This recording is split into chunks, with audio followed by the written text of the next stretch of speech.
புளியோதரை paste. இது எல்லாத்தோட ரேட்டுமே வந்து பாத்தீங்கன்னா ஒன்னு வந்து 85 ரூபாய்க்கு சார்ஜ் பண்றாங்க.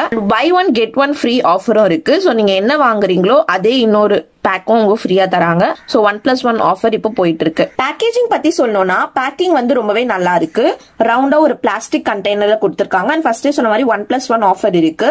அண்ட் இதுக்குள்ள உங்களுக்கு ஒயிட் கலர்ல இந்த மாதிரி சீல் கொடுத்திருக்காங்க. அதை உடனே நம்ம கையில ஈஸியா எடுத்துடலாம். அதுக்கு பிறகு நமக்கு சீல் இருக்கு. இதுக்கு பின்னாடியும் அதோட இன்கிரீடியன்ட் லிஸ்ட் வந்து கரெக்டா மென்ஷன் பண்ணிருக்காங்க. இது வந்து நம்ம சூடான சாதத்துல இதை வந்து நம்ம மிக்ஸ் பண்ணி சாப்பிட்டா போதும். அதுதான் அவங்க சொல்லி இருக்கிறது. உங்களுக்கு உப்பு எதுக்காவது தேவைப்பட்டதுனாலும் நீங்க வந்து பாத்தீங்கன்னா உப்பு போட்டுக்கலாம். ஒரு சாதத்துல நீங்க மிக்ஸ் பண்ணி சாப்பிடும்போது டிஃபரெண்டான டேஸ்ட் இருக்கிறதுக்கு வாய்ப்புகள் இருக்கு. பாஸ்மதி அரிசியில ஒரு மாதிரி இருக்கும், பச்சரிசியில ஒரு மாதிரி இருக்கும், புழுங்கல் அரிசியில ஒரு மாதிரி இருக்கும். சோ நாங்க வந்து புழுங்கல் அரிசியிலே நல்ல குவாலிட்டி அரிசி அதுதான் எடுத்திருக்கோம். புளியோதரை சாதம் பேஸ்ட் இது வந்து நமக்கு ஸ்மெல் வந்து பாத்தீங்கன்னா புளியோதரை ஸ்மெல் வந்து எக்ஸாக்டா வருது. இது வந்து உண்மையுமே ரொம்ப ரொம்ப டேஸ்டியா இருக்கு. புளியோதரை மாதிரியே தான் இருக்கு எக்ஸாக்டா. புளிப்பு வந்து நான் ஃபர்ஸ்டே சொன்ன மாதிரி உங்களுக்கு தேவைக்கு ஏற்ற மாதிரி போட்டுக்கோங்க. உங்களுக்கு புளிப்பா பிடிக்கும் அப்படின்னா நீங்க நிறைய பேஸ்ட் போட்டுக்கலாம். சோ அதுக்கேற்ற மாதிரி நீங்க கரெக்டா போட்டுக்கோங்க. ஏன்னா புளிப்பு நல்லாவே இருக்கு. சோ நீங்க உங்களுக்கு ஏற்ற மாதிரி போட்டுக்கிட்டீங்கன்னா புளிப்பு சுவை வந்து கரெக்டா பேலன்ஸ் ஆயிடும். மத்தபடி ரொம்பவே டேஸ்டியா இருக்கு புளியோதரை ரைஸ் பேஸ்ட்.